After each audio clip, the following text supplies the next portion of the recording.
Good morning. कैसे हो दोस्तों? इकोनॉमिक्स बहुत ट्रिकी सब्जेक्ट लगता है आपको?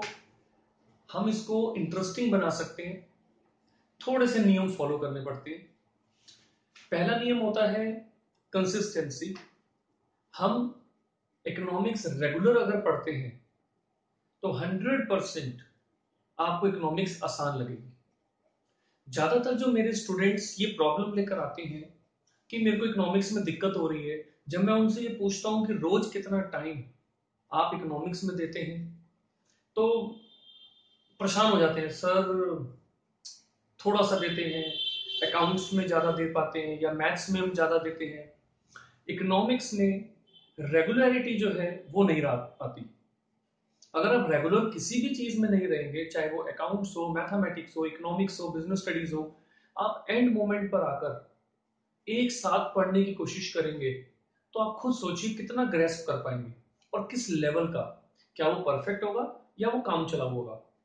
राइट। अब देखिए इकोनॉमिक्स के अंदर मेरी कोशिश है, मेरे जितने स्टूडेंट्स हैं ऑल ओवर इंडिया, जो मेरे स्टूडेंट्स मेरे इन वीडियोस को देखते हैं, उनको इकोनॉमिक्स आसान लगे, इंटरेस्टिंग लगे, समझने के अंदर उनको कोई दिक्कत ना हो। और सबसे बड़ी बात, मेरे ये फ्री वीडियोस जो आपको मिल रहे हैं, आप इनको बार बार देखिए। कौन मना कर रहा है? लेकिन ये मत सोचिए कि यार एक बार वीडियो देख लिया तो बस मेरे को तो इकोनॉमिक्स आ गई। ऐसा नहीं है। आप मेरा वीडियो देखिए, साथ में आप अपनी टेक्स्ट बुक को रखिए, वीडियो को पॉज करिए, टेक्स्ट बुक में से पढ़िए, साथ साथ नोट्स बनाइए। देखिए कुछ प्रैक्टिकल आपको करना पड़ेगा। ठीक है? मेरा काम है डाउट को क्लियर करना, एक कंसेप्ट को आसान तरीके से आपको बताना। आप मेरे से कंसेप्ट सुनिए और उसके बाद बुक में से उसको थोड़ा सा पढ़िए, क्लियर हो जाएगा वो। ठीक है? तो ऐसा आपको करना है। आज मैं आपको एक बहुत इंटरेस्टिंग टॉपिक बता रहा हूं। आप कहेंगे सर आप हर वीडियो में इंटरेस्टिंग वर्ड ही बोलते हो, तो क्या बोलूं, बोरिंग टॉपिक बता रहा हूं? ऐसा हो नहीं सकता, क्योंकि इकोनॉमिक्स बहुत इंटरेस्टिंग चीज है। और अभी तो आप जो इकोनॉमिक्स पढ़ रहे हैं वो एक बच्चों वाली इकोनॉमिक्स है। आप कभी बीबीई के बच्चों की इकोनॉमिक्स देखिए, इकोनोमेट्रिक्स देखिए, इतने ज्यादा उसके अंदर कॉम्प्लिकेशंस हैं, इतने बढ़िया उसके अंदर डायग्राम्स हैं, कंसेप्ट्स हैं। आप कहोगे सर ये कौन सी दुनिया की इकोनॉमिक्स है? तो आपको जो इकोनॉमिक्स मिली है बहुत इंजॉयबल है। You just enjoy it. Right. चलिए आज हम जो टॉपिक शुरू कर रहे हैं वो माइक्रो इकोनॉमिक्स का सेकंड चैप्टर, यानी कि यूटिलिटी और कंज्यूमर इक्विलिब्रियम, उस कंसेप्ट से रिलेटेड है। स्टार्ट हम करेंगे यूटिलिटी से, क्योंकि उस टॉपिक उस चैप्टर में सबसे पहले यूटिलिटी आती है। चलिए सबसे पहले हम बात करते हैं यूटिलिटी। आपने वर्ड कभी सुना भी होगा, यूटिलिटी। दूसरे शब्दों में अगर हम बोले तो क्या बोल सकते हैं? काम की चीज। हम कई बार बोलते हैं मुझे इससे क्या फायदा है, मैं वहां जाऊंगा मुझे इससे क्या मिलेगा, मैं ये काम करता हूं मुझे इससे क्या कुछ अचीव होगा। जो किसी काम को करने से या कहीं जाने से या कोई सामान कंज्यूम करने से हमें जो थोड़ा सा किक मिलती है, थोड़ा सा मजा आता है, कुछ अचीव होता है, कुछ गेन हमें लगता है, दैट इज कॉल्ड यूटिलिटी। ठीक है? हम मूवी देखते हैं। अभी मूवी मान लीजिए हम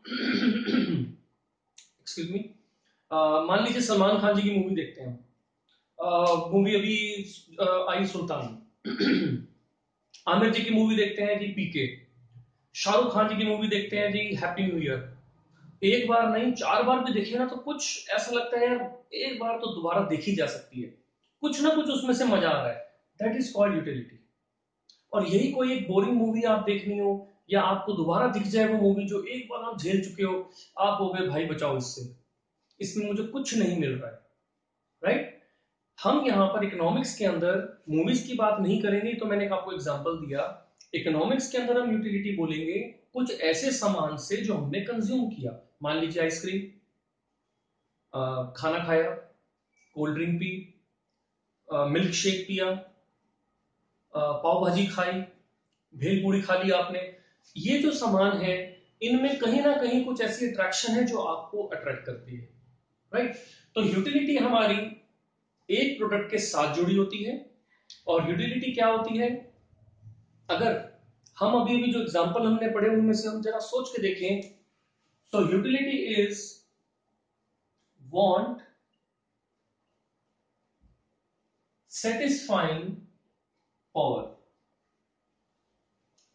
मेरी किसी इच्छा को पूरा करने की ताकत अगर एक सामान में है तो वो मेरी यूटिलिटी है।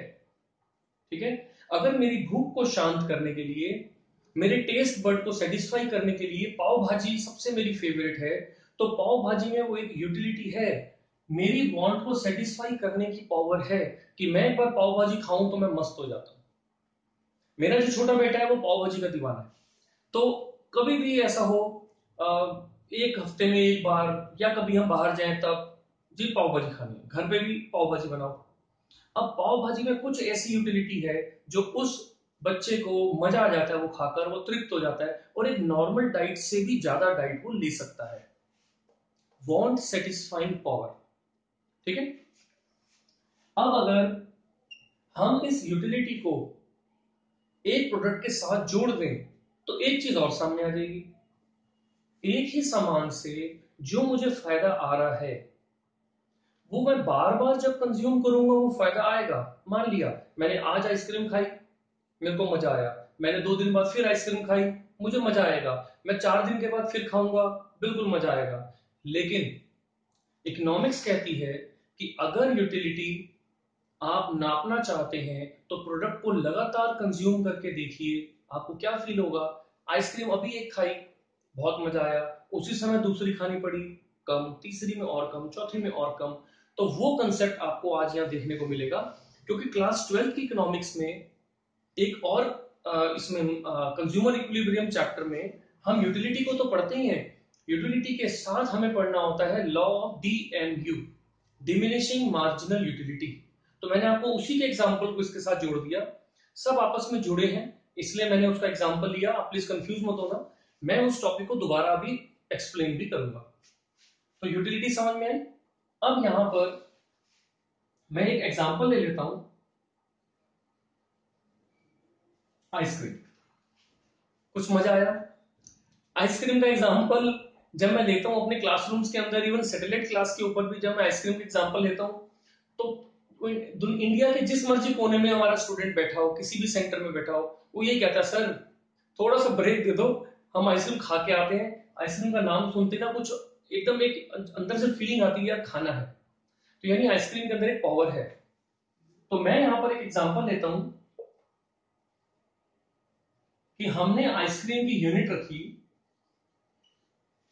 5 आइसक्रीम आपको हम देंगे, या ऐसा कह लीजिए आपने 5 आइसक्रीम बाजार से खरीदी और एक के बाद एक खाई। तो जब मैंने पहली आइसक्रीम खाई, मान लीजिए इसका प्राइस 20 रुपये है, तो सारी आइसक्रीम 20 वाली थी। अगर आप बटर स्कॉच कप ले रहे हैं तो सब वही है। हमने इसके अंदर कुछ एजम्पशंस रखनी है। तो पहली एजम्पशन है कि ये पांचों यूनिट आइसक्रीम की एक ही क्वालिटी, एक ही ब्रांड है। पहली यूनिट मैंने खाई और इससे मुझे कुछ यूटिलिटी मिलेगी। बहुत समय बाद मान लीजिए आइसक्रीम खा रहा हूं, बड़ा मजा आएगा, तो पहली मैंने आइसक्रीम खाई और उससे मुझे इतना मजा आया, मैंने बोला यार 20 रुपए तो कम थे, अगर मुझे इसके 30 रुपए भी ले लेते ना, 30 वाला मजा आया मुझे, 30 वाला, तो यूटिलिटी मेरे को मिली 30। यूटिलिटी को नापने के लिए हम एक वर्ड यूज करते हैं, यूटिल्स। ठीक है, मैंने एक आइसक्रीम का कप रखा और दूसरा फिर खा लिया, दूसरा खाया तो थोड़ी सी कम मिलेगी, थोड़ी सी कम। कम क्यों भाई? भाई अभी भी एक आइसक्रीम खाई है, अभी उसका स्वाद मेरे मन में है, मेरे माइंड के अंदर जो टेस्ट बड है उसको थोड़ी सी सेटिस्फेक्शन मिल चुकी है। सेकेंड आइसक्रीम से अब वो बड़े वाली सेटिस्फेक्शन नहीं मिलेगी, थोड़ी सी कम, थोड़ी सी कम। थर्ड में और कम, फोर्थ में शायद 0 और फिफ्थ में तो हे राम ये क्या खिला दिया भाई, ये तो जहर लग रहा है मुझे। वही आइसक्रीम जिसके हम थोड़े समय पहले दीवाने थे, अब मुझे वही खराब लग रही है। ठीक है, सो अभी ये कंसेप्ट क्या है मैं इसको बाद में बताऊंगा, बट अभी हम एक चीज पर जोर देते हैं कि आइसक्रीम मैंने खाई, पहली यूनिट खाई और उससे मुझे जो मजा आया, जो मेरी वांट सेटिस्फाई हुई, उसको मैंने नाम दे दिया यूटिलिटी का। यहां तक क्लियर हो गया? तो यूटिलिटी, वांट सेटिस्फाइंग पावर, और हम यहां पर उसको एक नंबर से डिनोट कर देते हैं 30, 25, 20, 0 कुछ भी। यहां तक क्लियर हुआ? ये जो यूटिलिटी आपको मिल रही है ये कौन सी है? एक आइसक्रीम खाई उसके ऊपर मिली, एक और खाई उस पे एक्स्ट्रा मिल गई, एक और खा ली उस पे और एक्स्ट्रा मिल गई। यानी हर एडिशनल आइसक्रीम के ऊपर मुझे एडिशनल यूटिलिटी मिल रही है। तो क्यों ना मैं ये देखूं कि जब मैं टोटल 5 आइसक्रीम खा जाता हूं, 5 आइसक्रीम खाने के बाद टोटल यूटिलिटी मुझे कितनी मिली। ठीक है, तो आप समझ गए होंगे कि ये यूटिलिटी हर एक यूनिट के ऊपर मुझे अलग अलग मिल रही है। तो इसका इकोनॉमिक्स एक नाम रखती है मार्जिनल यूटिलिटी। मार्जिनल का मतलब एडिशनल, यूटिलिटी का मतलब फायदा। हर एक एडिशनल आइसक्रीम खाने पर मुझे एडिशनल कितना फायदा मिल रहा है, दैट इज कॉल्ड MU। और अगर मैं ये सारे आइसक्रीम के ऊपर मिलने वाले फायदों को जोड़ देता हूं तो मेरी बन जाती है टोटल यूटिलिटी। टोटल को हम एक फॉर्मूले में देखते हैं तो लगता है सिग्मा MU। अब 30 एज इट इज, 30 के अंदर 25 जोड़ दिया, 55, 55 में 20 जोड़ दिया, 75, 75 में 0 जोड़ दिया, 0। ठीक लिखा मैंने? नहीं, 75 में 0 जोड़ेगा तो 75। कई बच्चे यहां पर ऐसी गलती कर देते हैं, इसलिए मैंने जानबूझ के लिखा। एग्जाम में ध्यान देना है, ये वाला एक सिली मिस्टेक वाला पॉइंट बन जाता है जो बच्चों के नंबर कट जाते हैं। 75 के अंदर -10 हमने कर दिया तो 65। क्लियर हो गया? सारी आइसक्रीम मैंने टोटल 5 आइसक्रीम खाई, तो 5 आइसक्रीम पर मुझे टोटल मिलता है 65 यूटिलिटी। इसको हम यूनिट के रूप में बोलेंगे। और हर एक आइसक्रीम पर अलग अलग कितना मिलेगा वो ये है। ठीक है, तो यूटिलिटी का कंसेप्ट समझ में आया। यूटिलिटी के अंदर दो चीजें होती हैं, एक होती है मार्जिनल यूटिलिटी, हर एक एडिशनल आइसक्रीम पर कितना मिल रहा है फायदा वो, और दूसरी होती है टोटल यूटिलिटी। टोटल मैंने जितनी आइसक्रीम खाई सारी की सारी यूटिलिटीज को जोड़ दिया जाए। ठीक है, अब 5, अच्छा आप में से कोई ऐसा भी है जो 5 आइसक्रीम से ज्यादा भी खाने का दम रखता हो, तो आप मेरे साथी हैं। मैं थोड़ा सा कुख्यात हूं इस मामले में। मैं क्या करता हूं, जब हम किसी फंक्शन में जाते हैं तो आपकी अपनी स्ट्रेटेजी हो सकती है, मैं अपनी स्ट्रेटेजी बता रहा हूँ। फंक्शन में गए तो मेरा काम क्या होता है, जब मैं अपने रिलेटिव से मिल लिए तो पहले मैं एक राउंड लगाता हूँ। ठीक है, स्नैक्स में क्या है, वाइफ मेरे साथ साथ होती है, वो कहती है चलो ये खा लेते हैं। मैं एक मिनट जरा सर्वे हो जाए पहले। सो वो बहुत गुस्सा भी होती है, बट चलो कोई बात नहीं, ज्यादा लंबा टाइम नहीं लगता, थोड़े से टाइम में एक सर्वे कर लिया। सर्वे करने के बाद एक माइंड के अंदर आइडिया बना देता हूँ, अच्छा यहाँ पर पाव भाजी है, 5 तरह के ये वाले स्नैक्स हैं, अच्छा मेन कोर्स मील में इतनी डिशेज हैं, कड़ी चावल है कि नहीं, अगर कड़ी चावल है तो मेरा बाकी डिनर खत्म। ओके, अब इसके बाद आ जाओ स्वीट्स में क्या क्या है, कुल्फी है, आइसक्रीम है, मीठे में क्या है। जब सब कुछ हो गया उसके बाद मैं स्ट्रेटेजी बनाता हूं क्या खाऊंगा और क्या नहीं खाऊंगा।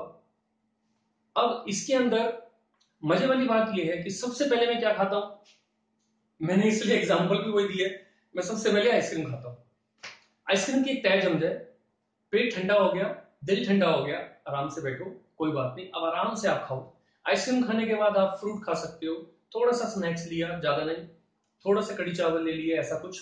एंड के अंदर मतलब डिशेस तो कोई भी हो सकती है, इसलिए डिशेस पे ध्यान मत दीजिए, आप आइसक्रीम पे ध्यान दीजिए कि एक आइसक्रीम पहले खाई और उसके बाद एंड के अंदर फिर 1, 2, 3, 4 जितने भी हो जाए खा सकते हैं। सो मेरे जैसे आप भी फैन हो सकते हैं आइसक्रीम के, तो कभी भी मैं एग्जांपल दूं तो मेरे अचानक आइसक्रीम ही लिखी आ जाती है। So please don't mind and please do enjoy the ice cream after the lecture. Okay, चलिए ये कंसेप्ट आपका हो गया यूटिलिटी का, यहां तक क्लियर हो गया। अब यहां पर यूटिलिटी के साथ हमारे इकोनॉमिक्स के अंदर सेकंड चैप्टर में जो पहला एक बड़ा कंसेप्ट शुरू होता है, जो आपको एग्जाम क्वेश्चन आएगा, दैट इज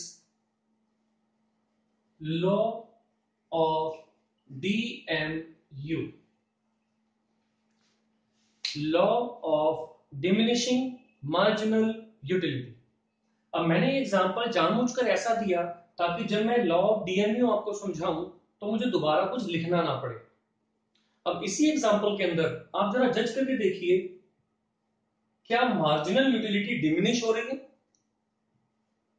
डिमिनिश का मतलब नीचे गिरना। क्या यहां पर ऐसा हो रहा है? आप बोलोगे यस बिल्कुल हो रहा है। पहली यूनिट खाई 30, दूसरी खाई तो 25, फिर 20, 0 -10, बिल्कुल हो रहा है। तो ये लॉ ऑफ डीएमयू कहता क्या है?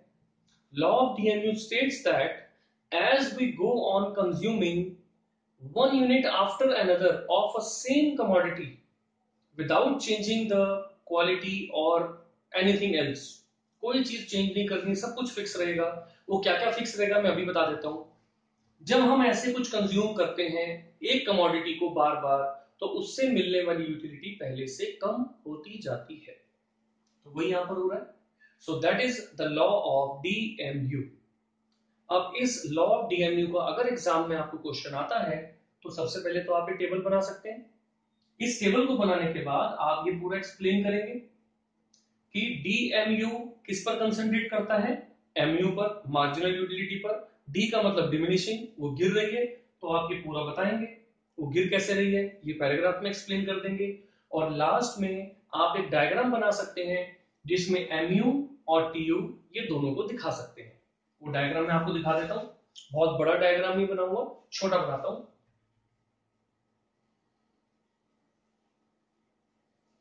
बनाने के भी दो तरीके होते हैं। कई बार स्टूडेंट एक ही ग्राफ में एक एक्सिस वाई एक्सिस और एक्स एक्सिस बनाकर इन दोनों को एक जगह पर प्लॉट कर देते हैं, वो भी चलेगा। और ऐसे हम अगर दो अलग अलग बनाते हैं वो भी चलेगा। सबसे पहले एमयू देखिए, फर्स्ट यूनिट के ऊपर, फिर सेकंड, थर्ड, फिर 0, फिर माइनस। इसका हमने नाम लिख दिया एमयू। टीयू देखो क्या हो रहा है, 30, 55, 75, 75, यानी कि ऊपर बढ़ रही थी, एक जगह पर सेम हुई और उसके बाद गिरने लग गई। अब सेम हाईएस्ट कहां पर हुई? जहां पर एमयू 0 था। तो मैंने यहां से एक लाइन बनाई,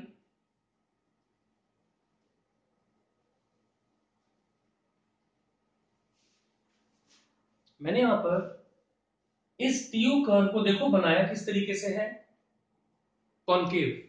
ये जो कॉनकेव इसकी शेप है वो ये बता रही है कि टीयू इंक्रीज तो हो रहा है, धीरे धीरे हो रहा है। क्यों धीरे हो रहा है? क्योंकि इसके अंदर जो एडिशनल एमयू ऐड हो रही है वो हर बार पहले से कम ऐड हो रही है, तो इसकी पावर बढ़ तो रही है, धीरे धीरे बढ़ रही है।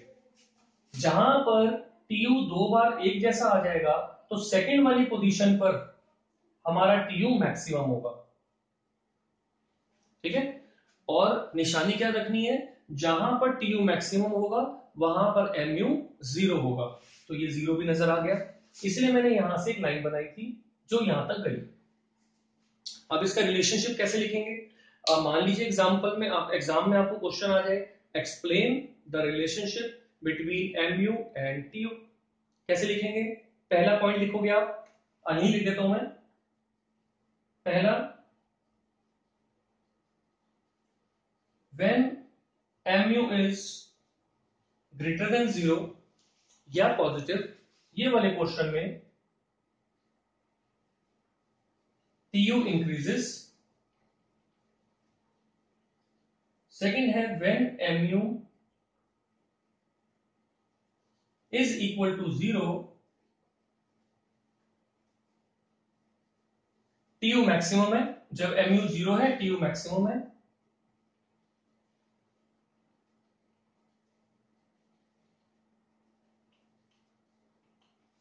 और जब mu नेगेटिव हो जाती है तब tu नीचे गिर जाता है। 3 मार्क्स का क्वेश्चन आएगा, explain the relationship between tu and mu। 3 marks का क्वेश्चन आ सकता है, what do you mean by utility and show the one example, या एक शेड्यूल बना दीजिए। 4 मार्क्स का क्वेश्चन है, explain the law of diminishing marginal utility.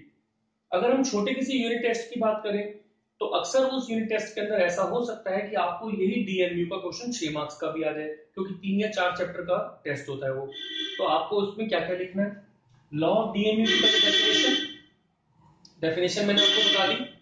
उस डेफिनेशन के बाद ये टेबल, टेबल के बाद ये डायग्राम, ठीक है। ये वाला ऑप्शनल है, नहीं लिखेंगे तो भी चलेगा क्योंकि मेन फोकस यहां पर है। लेकिन अगर आपको क्वेश्चन आता है what is the relationship between MU and TU, तो ये जरूर लिखना है, तब ये ऑप्शनल है क्योंकि 3 मार्क्स का आएगा। आप ये बना दीजिए, साथ में ये लिख दीजिए, आंसर पूरा हो जाएगा। ठीक है, अब इसको एक बार दोबारा रिपीट देखिएगा इस पूरे वीडियो को। ये हमारा कंसेप्ट था, TU क्या होती है, MU क्या होती है और लॉ ऑफ DMU क्या होता है। अब इसके बाद जो अगला वीडियो है उसके अंदर हम कंज्यूमर इक्विलिब्रियम को स्टडी करेंगे, single commodity case, double commodity case, जो कार्डिनल कंसेप्ट का पार्ट है, वो मैं आपको अगले वीडियो में आपको बताता हूं। चलिए, थैंक यू वेरी मच, दोबारा मिलते हैं।